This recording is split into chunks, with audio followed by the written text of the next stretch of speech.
अस्सलाम वालेकुम स्टूडेंट्स। बेटे लास्ट टाइम हमने टॉपिक डिस्कस किया था मेडिसिन एंड ड्रग्स। आज हमने नेक्स्ट टॉपिक डिस्कस करना है that is the addictive drugs. अब लास्ट टाइम हमने एडिक्टिव ड्रग्स की डेफिनेशन डिस्कस की थी कि ये वो ड्रग्स हैं जो क्या करती हैं कि हम जो हमारी बॉडी को डिपेंडेंट कर देती हैं, उन्हें क्या नाम दिया जाता है, दे आर नोन एज। तो आज हमने एडिक्टिव ड्रग्स की टाइप्स डिस्कस करनी है और उसमें से पहली जो टाइप है उन्हें क्या नाम दिया जाता है, they are known as sedatives. बेटे सिडेटिव्स क्या हैं? These drugs actually interact with the central nervous system and depress its activities. वैसे एक बात वैसे भी ज़हन में रखें कि जितने भी ड्रग्स होती हैं एडिक्टिव ड्रग्स, वो ओवरऑल हमारे सीएनएस के ऊपर जाके क्या करती हैं, इफेक्ट करती हैं। अब इसी तरह से जो सेंट्रल नर्वस सिस्टम है, इसकी एक्टिविटी को ये क्या कर देते हैं, डिप्रेस कर देंगे। अब इसमें से अगर हम इफेक्ट्स देखें सेडेटिव्स के, ड्रग्स के, दे में इंड्यूस द डेजिनेस, मीन जिसे आप कहते हैं कि चक्कर आना, लेथार्जी सुस्ती, फिर depression, even long term use of sedative induce suicidal thoughts. Mean अगर हम इसको देर तक यूज करते रहते हैं तो सुसाइड करने का दिल करता है, या आप क्या कह सकते हैं कि जस्ट ये लोग जो हैं वो सिंपली क्या करते हैं, अपनी थोड़ी सी भी मुसीबत आ जाए या थोड़ा सा भी कोई ऐसा क्या कह सकते हैं कि वो यही सोचना शुरू कर देते हैं कि हम इसको हमसे हमने इनको इस तरह से निजात मिलनी है या इनसे छुटकारा मिलना है, हम सुसाइड कर लें, ना हम रहेंगे और ना हमें कोई परेशानी रहेगी। तो इस तरह से इसका लॉन्ग टर्म जो यूज है वो ये इफेक्ट करता है। और उसके साथ it also effect the brain functioning, जिसकी वजह से हमारा जो ब्रेन है प्रॉपरली वर्क नहीं कर पाता, तो उसके जो मेजर फंक्शन है वो क्या हो जाते हैं, स्लो हो जाते हैं। फिर दूसरा बेटे जो ग्रुप है उन्हें नाम दिया जाता है, they are known as narcotics. अब बेटे नार्कोटिक्स क्या हैं, they are the strong pain killers. These drugs are often prescribed in the conjunction with other less potent painkillers, for example paracetamol और एस्प्रिन वगैरह। अब होता ये है कि इनकी जो क्या कह सकते हैं कि एडिक्शन जो इफेक्ट होता है वो बहुत ज्यादा होता है। तो मीन इसका कोई भी पर्सन अगर ले रहा है तो ड्रग्स के एडिक्ट हो सकता है। तो इस चीज से बचाने के लिए वो क्या करते हैं, जो डॉक्टर्स यहाँ पर ये मेडिसिन रिकमेंड कर रहे हैं, तो उसके साथ लेस पोटेंशियल वाली पेन किलर्स भी क्या करते हैं, रिकमेंड कर देंगे। मीन पैराडोल दे देंगे, पैरास्टामोल दे देंगे, कहेंगे ये वाली मेडिसिन के साथ आप लोगों ने पैराडोल या डिस्प्रिन या पैरास्टामोल लाजमी तौर पर खानी है। अब इसके लिए यूज की जाती हैं, these drugs are used to relieve the pain for patients with chronic diseases such as cancer। क्योंकि ये एक ऐसी डिजीज है जिसमें सवियर किस्म की पेन होती है, जिसे आप लोग इमेजिन भी नहीं कर सकते, इतनी ज्यादा सवियर पेन होती है। अब उस पेन को रिलीव करने के लिए ये क्या नार्कोटिक्स जो है वो पेशेंट्स को दी जाती हैं। These are also used to relieve acute pain, for example after surgery or operations। क्योंकि सर्जरी हुई होती है तो जख्म की वजह से पेन हो सकती है, उस पेन को रिलीव करने के लिए भी जो डॉक्टर है वो नार्कोटिक्स को रिकमेंड कर देते हैं। बट सम पीपल में abuse narcotics for escapist effects. Mean कुछ लोग हैं वो क्या काम कर सकते हैं, इसका नेगेटिव यूज कर सकते हैं, मीन ड्रग्स की तरफ लेके जा सकते हैं, क्योंकि इसके एडिक्शन के चांसेस क्या होते हैं, बहुत ज्यादा पाए जाते हैं। अब इसके टू मेजर ग्रुप्स हैं, morphine and codeine are the narcotics which are derived from the opium plants. ये लास्ट टाइम भी हमने टॉपिक डिस्कस किया था, ओपियम पोपी प्लांट जिसमें खिशखाश के पौधे को कहा जाता है, तो वहां से इनको क्या किया जाता है, ऑब्टेन किया जाता है। Morphine act directly on our central nervous system to relieve the pain. इसलिए मेजॉरिटी जो मॉर्फिन है, लास्ट टाइम हमने ड्रग्स में भी, मेडिसिन ड्रग्स में भी यूज देखा था कि वहां पे मॉर्फिन का नाम आया था, पेन रिलीफ के तौर पर ये क्या की जाती है, यूज की जाती है। अब इसमें अगर हम देखें जो मॉर्फिन है, it has a high potential for the addiction, क्योंकि इसमें चांसेस क्या होते हैं, ज्यादा होते हैं। The most commonly abused narcotic mean heroin is also semi-synthetic drug morphine। तो इसलिए जो ओपियम प्लांट है इसकी कल्टीवेशन के ऊपर गवर्नमेंट ने पाबंदी लगाई हुई है। अगर आप लोगों ने कल्टीवेशन करनी भी हो तो स्पेसिफिक लाइसेंस होता है, गवर्नमेंट से एग्रीमेंट किया जाता है, उसके बाद आप लोग क्या कर सकते हैं, इसकी कल्टीवेशन कर सकते हैं, क्योंकि इसका नेगेटिव यूज बहुत ज्यादा है।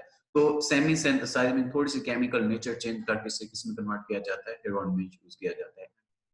Central nervous system and cause the drowsiness, mean गनूदगी चढ़े रहना, नींद चढ़े रहना, चक्कर आते रहना, तो उसे कहा जाता है कि उसकी ये रीजन बनती है।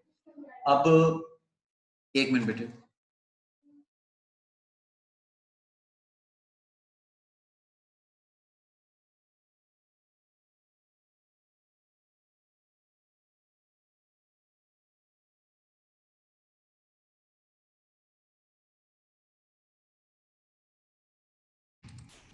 सॉरी बेटे फॉर द इंटरप्शन। अब हम बात कर रहे थे कि इसका जो मेजर इफेक्ट है वो क्या होता है हमारा सेंट्रल नर्वस सिस्टम के ऊपर।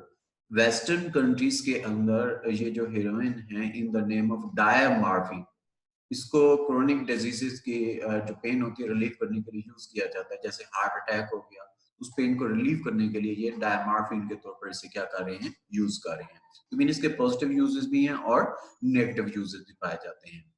फिर इसी तरह से बेटे नेक्स्ट जो है उन्हें क्या नाम दिया जाता है, दे आर नोन एज हालुसिनोजेंस।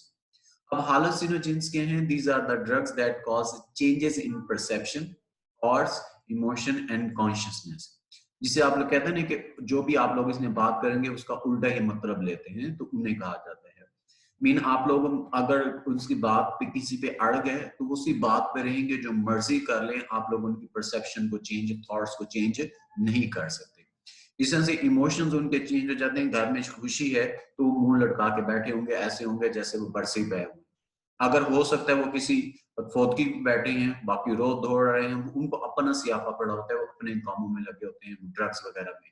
तो मीन उनके इमोशंस और कॉन्शियसनेस भी change, mean consciousness mean sleeping and awakening, ये जो सारी चीजें हैं इनकी क्या हो जाती हैं, चेंज हो जाती हैं। इनमें से टू मेजर ग्रुप्स हैं, एक है जी मेस्कलिन, जो हम कहां से लेते हैं, फ्रॉम द कैक्टस, और दूसरा बेटे जो ग्रुप है psilocybin, which come from the mushroom. तो जो हेलोसिनोजेंस हैं इनको टू मेजर ग्रुप्स में डिवाइड किया जाता है। One of them is the mescaline और other one is the psilocybin. Mescaline को हम कैक्टस से obtain करेंगे, और जो मशरूम है उसको सॉरी सेलोसिन, उसका जो सोर्स है वो क्या है, मशरूम है। फिर है जी इफेक्ट्स क्या हैं हालुसिनोजेंस के। Physiologically hallucinogens affects on the sympathetic nervous system. अब बेटे सिंपैथेटिक नर्वस सिस्टम कौन सा होता है, ये हमने पढ़ा था पेरिफेरल नर्वस सिस्टम में। टू सिस्टम पर कंसिस्ट होता है, sympathetic and parasympathetic nervous system. Sympathetic nervous system क्या करता है, हमारे बॉडी में इमरजेंसी सिचुएशन को लिए क्या करता है, बॉडी को कंट्रोल करता है। उसके हमने इफेक्ट्स देखे थे कि जब हम डर जाते हैं, एंग्जायटी होती है या गुस्सा होता है, इन तीनों कंडीशंस के अंदर सिंपैथिक नर्वस सिस्टम एक्टिवेट होते हैं। और इसके हमारी बॉडी के ऊपर इफेक्ट्स क्या होते हैं, हमारा पेपल डायलेट हो जाता है, जिसे हम कहते हैं आंखें खुल जाना। उसके बाद ब्लड प्रेशर क्या हो जाता है, राइज हो जाता है। और उसके अलावा बॉडी में शिवरिंग वगैरह जो है वो स्टार्ट हो जाती है। तो ये इसके इफेक्ट्स हैं सिंपैथिक नर्वस सिस्टम के। ये उस वक्त होते हैं नेचुरली जब हमें एंग्जायटी हो, जब बहुत ज्यादा गुस्सा आया हुआ हो, या कोई क्या कह सकते हैं कि फियर हो, खौफ हो, डर जाते हैं, अचानक बहुत ज्यादा डर जाते हैं, तो उस वक्त ये होता है। लेकिन वो लोग जो हालुसिनोजेंस लेते हैं उनके साथ ये हमेशा से होता है। Mean they cause the dilation of pupils, constriction of some arteries, mean जो ब्लड वेसल्स है वो कंस्ट्रिक्ट हो जाती हैं, सिकुड़ जाती हैं, जिसकी वजह से ब्लड प्रेशर राइज हो जाएगा, rise in the blood pressure. तो ये इसके इफेक्ट्स आ जाते हैं हमारी बॉडी के ऊपर हालुसिनोजेंस के। बेटे नेक्स्ट जो है उसे क्या नाम दिया जाता है, दोज नोन एज मैरिजुआना और हशीश। हम इसे कुछ जो है इसको दो तरह से यूज किया जाता है, या तो स्मोक किया जाता है जिसे आप लोग चर्स वगैरह कहते हैं, या कुछ लोग जो है इसे इनटेक करते हैं, इसके लीफ के जूस एक्सट्रैक्ट करके, उससे हम कहते हैं भंग वगैरह। तो उसको कलेक्टिवली क्या नाम दिया जाता है, that is known as marijuana. Marijuana is a hallucinogen, mean hallucinogen की एक टाइप है ये, which is smoked. अब इसमें क्या होता है, it is obtained from the flower, stem and leaves of marijuana plant, जिसे हम क्या नाम देते हैं, Cannabis sativa, Cannabis indica, जिसे हम भांग का पौधा कहते हैं। या उनके फ्लावर्स को, स्टेम को, लीव्स को या तो ग्राउंड करके एक क्या कह सकते हैं कि उसको एक शेप उसकी चेंज कर देते हैं, पाउडर फॉर्म में ले आते हैं, या वो सेमी पाउडर फॉर्म में ले आते हैं, या वैसे उसके जो लीव्स होते हैं उसको एक्सट्रैक्ट करके उसमें से जूस निकाल के वो क्या है, इनटेक किया जाता है। अब ये जो है कैनिबस प्लांट है, इसके इस तरह के जो लीव्स होते हैं वहां से इसे क्या किया जाता है, ऑब्टेन किया जाता है। हमारे जो नॉर्दर्न एरियाज हैं वहां पे इस प्लांट्स के जो नंबर्स हैं वो ज्यादा नंबर्स बहुत ज्यादा पाए जाते हैं। फिर खैर इसके अगर हम इफेक्ट्स देखें मैरिजुआना के, अगर हम स्मॉल डोजेस मैरिजुआना की लेते हैं, it results in a feeling of well being and last for 2 to 3 hours। इन जिसे हम कहते हैं ना कि झूम बराबर झूम वाला हिसाब हो जाता है, इंसान चक्कर आना शुरू हो जाते हैं, तो वो ये जो है वो कहता है कि 2 से 3 घंटे तक ये हिसाब रहता है। फिर high doses increases the heart rate, अगर ज्यादा ले लेते हैं तो हमारा जो हार्ट रेट है वो क्या हो जाता है, इंक्रीज हो जाता है। In men specially it affects the production of sperms, जो आपको पता है कि मेल गैमीट्स हैं। It also weakens the short term memory, even अगर ज्यादा यूज करते रहते हैं तो लॉन्ग टर्म मेमोरी के ऊपर भी इफेक्ट होता है, तो चीजें याद नहीं रहती। अब मेजर अगर हम इफेक्ट्स देखें, साइकोलॉजिकल अगर हम इफेक्ट्स देखें मैरिजुआना के, हमारी मेमोरी लॉस हो जाती है, इसकी जो क्या कह सकते हैं कि नीड है वो इंक्रीज होना शुरू हो जाती है, क्योंकि इस दिल करता है कि ज्यादा से ज्यादा। High levels of psychiatric disorders हो जाते हैं, जो इंसान है वैसे वो साइकिक हो जाता है, तो जिसकी वजह से इसकी जो ओवरऑल परसेप्शन, थॉट्स और इमोशन वगैरह क्या होना शुरू हो जाते हैं, चेंज होना शुरू हो जाते हैं। तो ये ओवरऑल जितनी भी ड्रग्स हैं इसमें सबसे ज्यादा इफेक्ट जो होता है वो नार्कोटिक्स होता है, हेरोइन का, और उसके बाद किसका पाया जाता है, हालुसिनोजेंस का, और उसमें हमने क्या डिस्कस किया है, मैरिजुआना। फिर आगे बेटे एक छोटा सा टॉपिक है, that is the drug addiction and associated problems. ये जो लोग ड्रग्स लेते हैं क्या कह सकते हैं कि उनके प्रॉब्लम्स क्या हैं और उसका हमारी लाइफ से क्या लेना देना है। अब बेटे जो associated problems of due to drug addiction देखें, drug abusers go through withdrawal of social contact and communication. Mean उसके साथ किसी का आप कह सकते हैं कि कम्युनिकेशन नहीं होती, वो अलग से रहता है अपनी जिंदगी में, अपनी मस्ती में, मौज मस्ती जिसे हम कहते हैं, या मन मस्त मौला जिसे आप कह सकते हैं, तो उन चीजों में वो गुम रहते हैं, अपनी ख्याली दुनिया में, ख्याली पुलाव में शेख चिली बने रहते हैं, उन्हें किसी से कुछ लेना देना नहीं होता। Many studies by the experts of social science prove that there is exists a close relationship between drug addiction and crime. The compulsion of our narcotic drugs makes every drug addict a violator and criminal. होता ये है कि basically इन्होंने अपनी drugs की need पूरी करनी है और उसके लिए उन्हें पैसा चाहिए होता है। अब जो ड्रग डीलर्स होते हैं वो इनके साथ इमोशनली ब्लैकमेलिंग करते हैं, पैसा ला के दो, ड्रग्स लेके जाओ, क्योंकि ड्रग्स एडिक्ट हो चुके हैं तो उन्हें ड्रग्स तो चाहिए। जब तक वो ड्रग्स नहीं लेंगे तब तक उनकी बॉडी को सुकून नहीं आएगा, क्योंकि हमने डेफिनेशन में भी पढ़ा था हमारी बॉडी इसके ऊपर डिपेंडेंट हो जाती है, और जब तक क्या कह सकते हैं कि वो ड्रग्स नहीं होंगी तो हमारी बॉडी के नॉर्मल फंक्शन एक्टिवेट नहीं होंगे। तो इसके लिए उन्हें जरूरी है कि उन्होंने ड्रग्स लेनी ही लेनी है, जो मर्जी करें। इसके लिए उन्हें चोरी करनी पड़े, घर में माँ का बहन का जेवर चोरी करना पड़े, या क्या कर सकते हैं कि बाबा के पर्स से पैसे निकालने पड़े, जो मर्जी घर में से कोई चीज बेचनी पड़ी, ये सारी हद तक जाते हैं।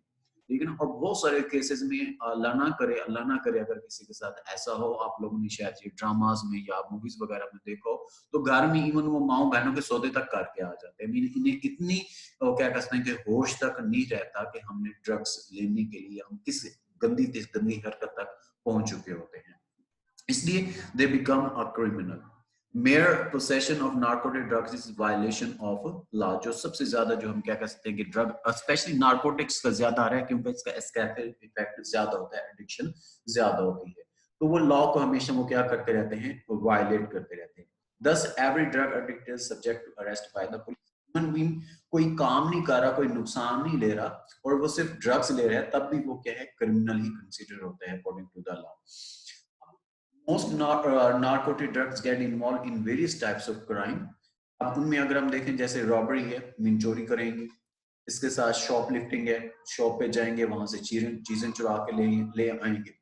इसी तरह से बर्गलरी है, मीन ये भी रॉबरी की थीफ की फॉर्म में आती है, मीन ताले तोड़कर या क्या कह सकते हैं कि वो कोई भी चीज तोड़कर किसी बैंक में चले जाना, घर में घुस जाना, वहां पे जितनी भी चीजें उसको चुरा लेना, वो काम करेंगे। एम्बेरसमेंट मीन खयानतदारी करेंगे, आप लोग उनके पास कोई अमानत रखाते हैं तो वो उसे बेच के खा जाएंगे, ड्रग्स में उड़ा जाएंगे। तो ये मेजर जो है क्राइम्स जो हैं वो ये आम हैं, जिसे हम कह सकते हैं लो लेवल क्राइम्स हैं बाय द ड्रग एडिक्ट्स, वो ये होते हैं। ये अक्सर होता है पाकिस्तान में, अगर हम देखें हमारी डेली लाइफ में सुनता है, पता चला जो गटर था उसका ढक्कन उठा के नशई थे वो ले गए, क्या करते हैं उसको तोड़ते हैं, तोड़कर उसमें से आयरन निकलता है, उसको बेचते हैं, बेच के वो क्या करते हैं हैं, अपने ड्रग्स लेते हैं। इस तरह से पता चला कि बाहर हमने कोई बाइक खड़ी की, साइकिल खड़ी की, उसका टायर खोल के ले गए हैं, या पता चले उसकी बाइक है तो उसकी टैंकी ही खोल के ले गए हैं, या पता चले तो उसका जो फ्यूल है वो ही निकाल के ले गए हैं। तो मीन ये एक माइनर लेवल आप लोग कह सकते हैं कि वो ये हो सकते हैं। हाँ, एक बच्चे ने कहा है क्योंकि माशाल्लाह इसमें बड़ा एक्सपर्ट है, वो कहता है कि जी तो हमारी मस्जिद का यूपीएस ले गया, मुझे लगता है यही था जो चुराने वाला है। अच्छा जी, वो मीन यही होता है वहाँ, ये बात क्योंकि मस्जिदें तो आम लोगों के लिए भी खुली होती है, वहां पे जाएंगे जो चीज हाथ आएगी उठा के ले जाएंगे। जैसे एक बच्चे बता रहे थे मस्जिद का वो यूपीएस उठा के लेके गए थे। तो मीन ये आम है। अगर हाई लेवल में चले जाएं, इनके जो प्रॉब्लम्स हैं वो थोड़े से बहुत ज्यादा सीवियर भी हो सकते हैं। जैसे आजकल की दुनिया में आपको होता है कि टेररिज्म की एक लहर चली हुई है, तो वो क्या करते हैं कि जो टेररिस्ट हैं इनसे अपनी नीड पूरी करवाने के लिए वो टेररिज्म तक ले जाते हैं। वो किसी बंदे को कत्ल करवा सकते हैं, टेररिज्म की एक्टिविटीज करवा सकते हैं। तो मीन सीवियर से सीवियर जो क्या कह सकते हैं कि वो हो जाते हैं। एक दफा वो उसने जुर्म कर लिया, फिर उसको इमोशनली ब्लैकमेल करते रहेंगे, ड्रग्स के थ्रू, उस क्राइम के थ्रू इमोशनली ब्लैकमेल करते करते अपना यूज करते रहेंगे, और अल्टीमेटली इसका अंजाम क्या होता है? गंदी मौत।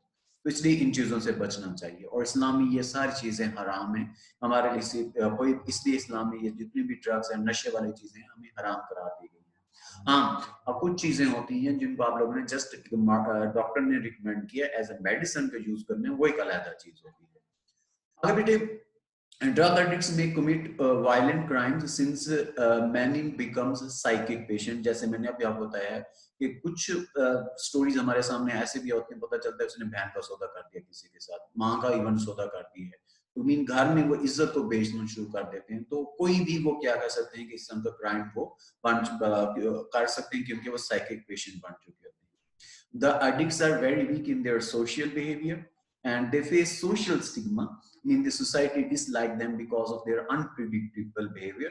तो इसलिए एक सोसाइटी जो है बाकी सारी अलग होगी, और ये क्या है अपनी मन मस्ती में क्या होंगे? गुम होंगे। तो ये बेटे क्या थे आज का topic addictive drugs and associated problems. पहले हमारे जो बुक के क्वेश्चंस हैं वो डिस्कस कर लेते हैं, फिर आप लोगों के क्वेश्चंस की तरफ आते हैं। तो पहला लॉन्ग क्वेश्चन है, explain the different types of addicted drugs. तो इसमें बेटे आप लोगों की जो है एडिक्टेड ड्रग्स में पहले सेडेटिव्स आ जाएंगी, डेफिनेशन आ जाएगी, इसके इफेक्ट्स क्या हैं वो हमने पॉइंट्स में लिखने हैं। और उसके बाद दूसरा जो है वो नार्कोटिक्स है, सबसे पहले डेफिनेशन आ जाएगी, फिर यूजेस पॉइंट्स में बताने हैं, फिर टाइप्स आ जाएंगी, फिर उसमें हीरोइन है और उसके इफेक्ट्स हैं वो आ जाएंगी, दूसरी नार्कोटिक्स आ गई। इसी तरह से थर्ड जो है वो हालुसिनोजेंस हैं, डेफिनेशन आ जाएंगी, इसके ग्रुप्स आ जाएंगे, 2 मेजर ग्रुप्स हैं, और इसके जो इफेक्ट्स हैं वो अगेन हमने वो क्या करने हैं? पॉइंट्स में लिखने हैं। और उसके बाद बेटे लास्ट पे आ जाए मैरिजुआना। ठीक है जी, क्या है, इसके सोर्सेज क्या है और इसके इफेक्ट्स क्या हैं। But the most important long question जो इस चैप्टर में बार बार पूछा गया है, discuss the associated problems due to the drug addiction. वहां पे आप लोगों के एक पैराग्राफ की फॉर्म में दिया हुआ है, यहाँ पे मैंने इसकी हेडिंग्स बना दी हैं। इसे आप लोग जल्दी से पिक्चर ले लें, स्क्रीनशॉट ले लें, स्क्रीनशॉट ले लें, ताकि आप लोगों के पास ये जो हेडिंग्स हैं वो सेव हो सके। फिर उसके बाद बेटे जो है क्या कह सकते हैं कि एमसीक्यूज में आ जाए इसके इसी टॉपिक से रिलेटेड। दोनों टॉपिक वैसे ज़हन में रखना कि दोनों लॉन्ग क्वेश्चन पूछे जाते हैं कि टाइप्स ऑफ एडिक्टिव ड्रग्स बताओ और उसके इफेक्ट्स क्या हैं, या इफेक्ट्स ऑफ ड्रग एडिक्शन क्या है हमारी बॉडी के ऊपर, वो भी पूछा जा सकता है, और ये अलग से क्वेश्चन है। एमसीक्यूज में आ जाए। पहला बेटे, which one of the following addictive drugs also used as pain killers? Narcotics हैं। The drugs belongs to hallucinogens. वो बेटे हमने 2 ग्रुप्स पढ़े थे, एक सैलोसिन था और दूसरा बेटे क्या था? मेस्कलीन था। तो यहाँ पे मेस्कलीन आया है। उसके बाद long term use of dash drug induce the suicidal thoughts. वो पहली जो ड्रग्स हमने पढ़ी थी that was the sedative drugs. इसके एमसीक्यूज इंपॉर्टेंट है। उसके बाद बेटे मेस्कलीन कम्स फ्रॉम, ये हमने पढ़ी है इसके अंदर हालुसिनोजेंस के अंदर एक सैलोसिन थी। ठीक है जी, जो सैलोसिन है वो हम लेते हैं कैक्टस से, और मेस्कलीन हम कहां से ले रहे होते हैं? सॉरी, मेस्कलीन हम ले रहे होते हैं कैक्टस से, और जो सैलोसिन है वो हम ले रहे होते हैं मशरूम से। तो यहाँ पे इसका क्या आएगा? कैक्टस आएगा। आगे बेटे नेक्स्ट है, the scientific name of marijuana plant is. आप इसका जो साइंटिफिक नेम है मैरिजुआना प्लांट का, ये जो जहां से हम ये ऑब्टेन करते हैं दैट इज कैनबिस सैटिवा या कैनबिस इंडिका, 2 चीजें आ जाती हैं। फिर उसके बाद नेक्स्ट पे आ जाएं, following drug is drive from the mushroom. ये अभी हमने डिस्कस किया है ऊपर कि जो सैलोसिन है उसको मशरूम से obtain करते हैं, और जो दूसरी जो है मेस्कलिन उसको हम कैक्टस से obtain करते हैं। दोनों में कंफ्यूजन होती है, इसके जहन में रखनी है आप लोगों ने। आगे जी, following affect the production of sperm in man. वो जो प्रोडक्शन ऑफ स्पर्म है that is the marijuana. There are small doses that results in well-being that last for 2 to 3 hours. That is also marijuana. Okay, which one of the following are used to relieve pain for the patients with chronic diseases such as cancer, etc. वो narcotics use की जाती है. आगे example of illegal addictive drug is that is the marijuana. ठीक है जी। उसके बाद बेटे नेक्स्ट है hallucinogens which is smoked, again के है मैरिजुआना। आगे following is used as psychic effect, वो है जी नारकोटिक्स। आगे है most commonly abused narcotics is the heroin. ठीक है, ये देखने में कितने एमसीक्यू जैसे एक छोटे से टॉपिक में बन रही है। आगे प्रोडक्ट ऑफ कैक्टस इज, ये अभी हमने डिस्कस किया है। कैक्टस क्या है जी, वो कहां से obtain किया जाता है, मेस्कलिन सॉरी कैक्टस से obtain करते हैं। उसके बाद नेक्स्ट जो है sympathetic nervous system is affected by the hallucinogens. आगे increase of heart rate results जो है वो कौन कर रहा होता है, वो मैरिजुआना भी करते हैं एंड हशीश। उसके बाद है drug that cause the changes in perception, thoughts, emotions and consciousness, वो क्या होते हैं जी, हालोसिनोजेंस है। इंपॉर्टेंट एमसीक्यू है ये। Morphine and codeines are derived from the poppy plant और ओपियम पॉपी प्लांट, या जस्ट ओपियम प्लांट भी आ सकते हैं। Following is prescribed as strange analgesic under the name of diamorphine in the western countries। वो बेटे क्या है, हेरोइन। ये आप लोगों के नारकोटिक्स का जो है उसके साइड बॉक्स में दिया हुआ है। उसके बाद है following addictive drugs is brain from the opium, वो अभी हमने डिस्कस किया दैट इज द मॉर्फिन, बल्कि ये पीछे भी आया था मेडिसिनल ड्रग्स के अंदर। आगे शॉर्ट क्वेश्चन है बेटे, सबसे पहले मैरिजुआना और to which category of drug it belongs, और write to effects of marijuana. तो मैरिजुआना जो है उस कैटेगरी से बिलोंग करती है, हेलोसिनोजेन से, वो हमने बताना है। इसके सोर्सेज क्या हैं और इसके इफेक्ट्स क्या हैं। इसी तरह से नेक्स्ट है नारकोटिक्स, उसमें बेटे उसी तरह से डेफिनेशन आ जाएगी और उसके यूजेस आ जाएंगे। उसके बाद नेक्स्ट जो है what is heroin and what are its effects, ये इंपॉर्टेंट शॉर्ट क्वेश्चन है, ये बोर्ड में 2-3 दफा पूछा जा चुका है। नारकोटिक्स के बिल्कुल एंड पे दिया हुआ है, डेफिनेशन आ जाएगी और उसके इफेक्ट्स आ जाएंगे। इसी तरह से उसके साइड बॉक्स में दिया हुआ है डायमार्फिन, इसका मैंने आप लोगों को पहले बताया था। It many western countries heroin is prescribed as strong analgesic mean pain reliever under the name of diamorphine. इसके यूजर्स के and treatment of acute pain है, severe physical trauma, myocardial infection in heart attack में and post surgical pain वगैरह उसके लिए use किया जाता है। आगे बेटे इस तरह से सेडेटिव्स और इसके एग्जांपल्स आ जाएंगे। एग्जांपल डायज़ेपाम है, बेसिकली ये पीछे दी हुई है, वो हमने इस टॉपिक में हमारे में नहीं था, वहां पे इसकी एग्जांपल है। और इसके इफेक्ट्स क्या हैं, तो हमने इसके इफेक्ट्स बेसिकली डिस्कस करने हैं क्या है। आगे इस तरह से हालोसिनोजेंस हैं और इसके इफेक्ट्स क्या होते हैं वो पूछा जा सकता है, ग्रुप्स भी बताने हैं इसमें। इसी तरह से सोशल स्टिग्मा क्या है, ये जो आप लोगों का एसोसिएटेड प्रॉब्लम्स है वहां से पूछा गया लास्ट सेंटेंस। तो ये इसके क्या आगे पॉसिबल शॉर्ट क्वेश्चन। एक बच्चे ने